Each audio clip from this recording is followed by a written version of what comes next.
Welcome once again to another edition of Shelf Life Book Reviews Online.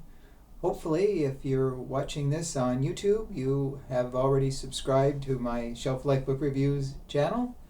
Or if you like this, hopefully you will consider subscribing and telling your friends about it too. If you see this on Facebook, Shelf Life Book Review page, please forward it to your friends and like it as well. So now I'm bringing to your attention two great fiction reads, as usual.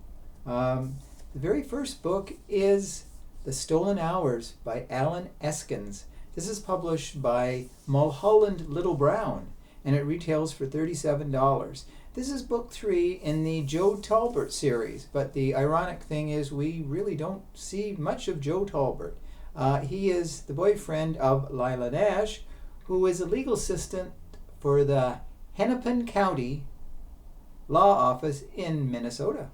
And she's had a really rough life. 8 years ago, she was brutally raped, and the attacker was really never found.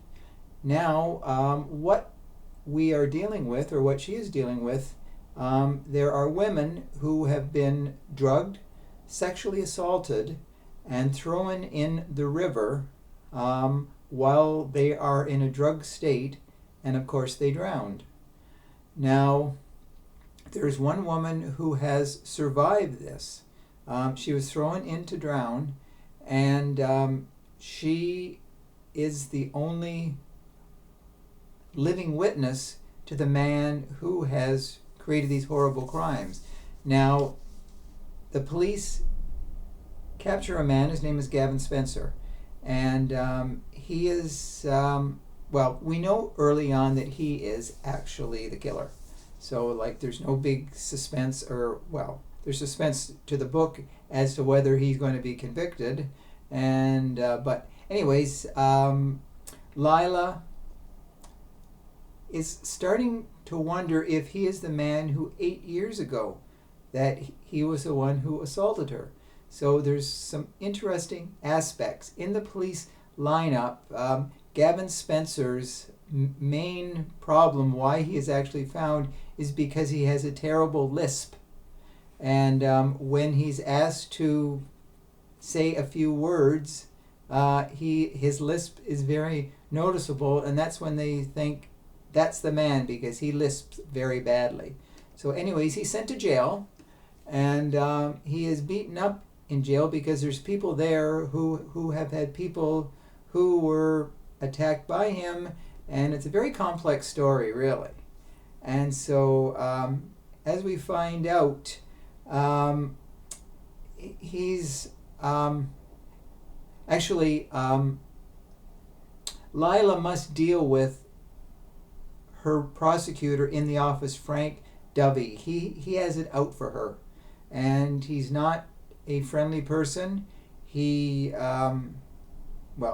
makes it very clear that he doesn't want her to succeed in that law office, because she has aspirations of becoming a prosecutor as well. So as the story plays out, we discover that there's someone else who has helped Gavin Spencer. And I'm not going to say who it is, but there's a few really interesting twists at the end of the book. And I won't say what happens to him as well, because he is ready for the trial, but interesting things take place. Let's put it that way, because he is suddenly set free. And so, anyways, The Stolen Hours. If you read this book, you will find you're actually reading for hours and hours and hours, because this is a very compelling book. It's filled with one twist after another, some very interesting characters. Hopefully Lila Nash will be back again, because she is a fascinating character. Even though this is a Joe Talbert book, let's see more of Lila Nash, because she deserves another book starring her and the way she deals with crime. The second book of note is What's the Matter with Mary Jane by Candas Jane Dorsey. This is published by ECW Press, and it retails for $19.95. This is book 2 of the Epitome Apartment mystery book series. If you haven't read book 1, don't worry, because these are standalone books. Even though they feature the nameless amateur detective who solves crimes. Now, I don't know why there's no name given to the amateur detective, but she's not given a name. So, but anyways, it's interesting series, and these books are written very well. Candas Jane Dorsey is actually a science fiction writer, and writing mystery, she writes mystery very well too. So this is fascinating because a nameless amateur detective comes in contact with a woman by the name of Priscilla, who goes by the nickname of Pris. And the nameless amateur detective knew her 15, 20 years ago. They were very good friends, and they've sort of been out of touch for that time. But now she comes back into her life because Priscilla, is being stalked by someone. She's a travel writer. She's famous. She has a lot of fans. And now this is the second time that someone is after her, and she fears for her life. So in the meantime, this stalker is killed. It was not Pris who killed her. I will say that. And why was this person killed? Was it because of someone is very close to Pris who likes her, or someone knew the man and just didn't like him in general? So there's a lot of interesting if, ands, or buts here. What exactly is going on?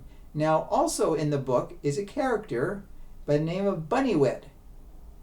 And it is nameless amateur detective's cat.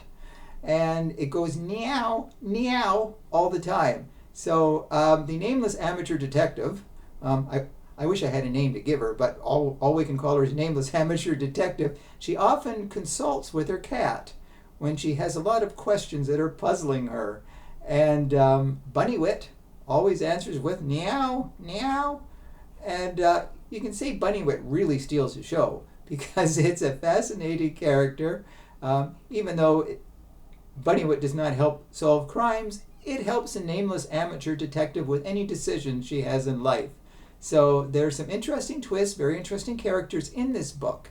And if you're looking for a different kind of book, What's the Matter with Mary Jane is a fascinating read. It's short and to the point, and you will thoroughly enjoy it. So those are the two books I wanted to draw to your attention this time out. Hopefully when you're planning your book purchases, The Stolen Hours and What's the Matter with Mary Jane will be at the top of your list. So as always, I thank you for your time. I do welcome your comments, positive and negative, and anything else you want to say to me. So as always, till next time, stay safe, stay sane, stay social distancing, and do stay in touch. Thanks again, and I'll see you real soon. Bye for now.